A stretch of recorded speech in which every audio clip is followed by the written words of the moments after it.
This lets you know when your high and low beams are on and off.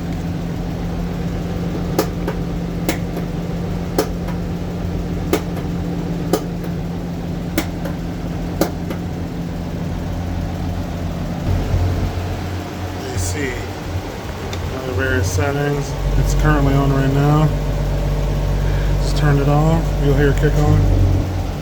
RPMs drop a little bit. Get your thermostat low. 1, 2, 3. And then when you're not using AC, you turn it all the way to the lowest setting. And then you're going to come over here to the water valve V. You pull this to turn it on.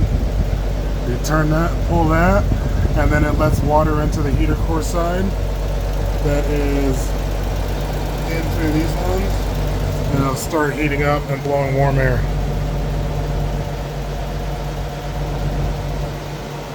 Basically, as long as that green light's on, you're on AC.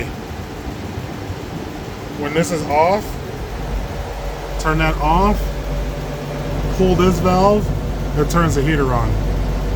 Push this valve in, and then you have AC.